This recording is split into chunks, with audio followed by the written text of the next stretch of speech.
Public live news. मैं Sonu Srivastava, bureau chief Unnao. इतने समय लोकसभा चुनाव का बिगुल फूंक चुका है और पूरी तरीके से पूरे हिंदुस्तान में एक महापर्व के रूप में मनाया जा रहा है।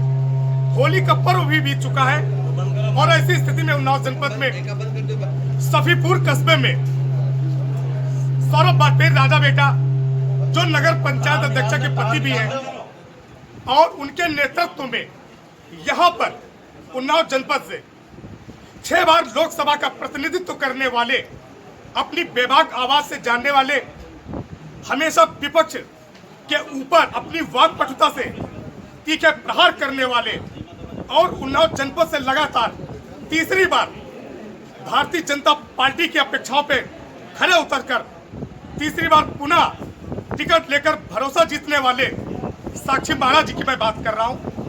वो आज इस यहाँ पर होली मिलन समारोह में आए हैं। जरा हम उनसे भी कुछ जानते हैं।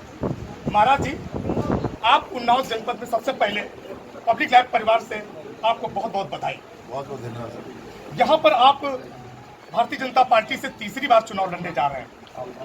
जब आप लोगों के बीच में यहाँ पर पहुँच रहे हैं तो ऐसी स्थिति में पहले से और अब में क्या अंतर नजर आ रहा है आपको?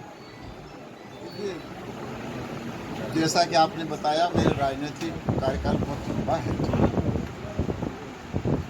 तो ये जो मैंने 35 साल राजनीति की है, उसमें से 10 साल उन्नाव, 10 साल उन्नाव मोदी जी के शासनकाल में जो विशाल कोई जवाब नहीं, जो काम 65 साल में हम लोग नहीं कर पाए, वो काम 10 साल में देखने के लिए मिले। जहाँ तक इस कार्यक्रम का प्रश्न है, यहाँ खड़े हुए हैं, तो हमारे मोदी जी का ये कहना है कि सरकार को हर घर तक पहुँचना चाहिए, हर व्यक्ति तक। उन्नाव एशिया की सबसे बड़ी सरकार है। हर घर तक जाना बड़ा कठिन कार्य है। तो हम लोगों ने बीच का रास्ता निकाला कि सभी हम सभासदों को बुलाएं, सभी प्रधानों को बुलाएं और सभी बीडीसी को बुलाएं। उनसे हम बात कर लेंगे और अपनी बात कह के उसको गली चौराहे तक, गाँव गाँव तक पहुँचाएंगे। इस दृष्टि से ये हमने कार्यकर्ताओं का, अच्छे कार्यकर्ताओं का सम्मेलन रखा, बहुत ही सफल था। अब जितने सभासद यहाँ पर सभी ग्रुप के लगभग सभी के सभी सभासद उपस्थित थे, सभी प्रधान, सभी बीडीसी उपस्थित थे। तो जिस लक्ष्य को लेकर हमने कार्यक्रम किया वो निश्चित रूप से ही सफलता का द्योतक है। और ये उन्नाव तो तलवार की भूमि है, कलम की भूमि है, कमंडल की भूमि है, इतिहास की भूमि है। भारत का संविधान बना तो 2 प्रतिनिधि यहाँ से थे। तो उन्नाव तो इतिहास रचेगा चुनाव।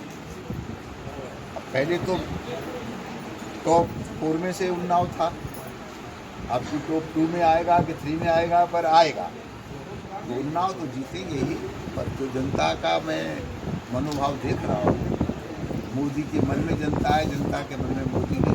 80 की 80 लोकसभा सीटों पर जनता जीत करके मोदी की झोली में डालने वाली है। और मोदी जी ने जो कहा है कि अपनी बात 400 पार, तो 400 से ज़्यादा ही सीटें भारतीय जनता पार्टी जीतेगी। अच्छे महाराज जिंदाबाद, जिंदाबाद। 400 पार के जो मुद्दे पर भाषण पे विपक्ष इंडिया गठबंधन कह रही है कि इस बार हम 200 भी पार नहीं होने देंगे। इस पर आप क्या कहेंगे? गालिब ने कहा है कि दिल बहलाने के लिए गालिब ये ख्याल अच्छा है। तो कुछ समय के लिए दिल बहला सकता है विपक्ष, लेकिन विपक्ष में बैठने वाला भी नहीं रहने वाला है। तो आप देख लीजिएगा, जब उत्तर प्रदेश में किसी को कोई सीट नहीं मिलने वाली, तो देश में 2, 4, 6, 10 सीट मिले तो मिले। मोदी ने 400 पार कहा है, कहीं ये 450 पार न हो जाए। आप जनता को क्या संदेश देना चाहते हैं? भारतीय जनता पार्टी विश्व की सबसे बड़ी लोकतांत्रिक पार्टी है और मोदी सबको अपना परिवार का मानते हैं और जनता भी मोदी को अपना मानती है।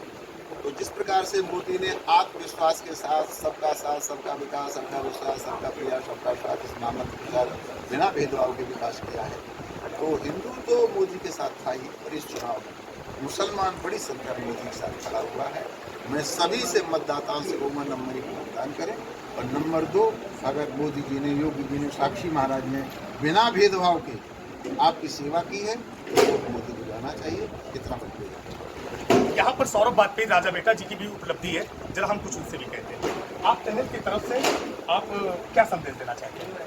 पब्लिक लाइव न्यूज चैनल की तरफ से सभी से यही निवेदन करना चाहता हूँ कि आप लोगों ने पिछला 10 साल तक का कार्यकाल आदरणीय महाराज जी का, सांसद जी का देखा है जिले में।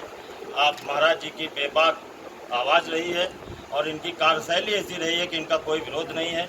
और मैं तो ये चाहूँगा कि हर एक व्यक्ति स्वयं में साक्षी महाराज बन के जिले का खड़ा हो जाए, जिसमें सामने खड़े होने वाले प्रत्याशियों को पता चल जाएगा कि उनकी औकात क्या है, वो कहाँ तक है।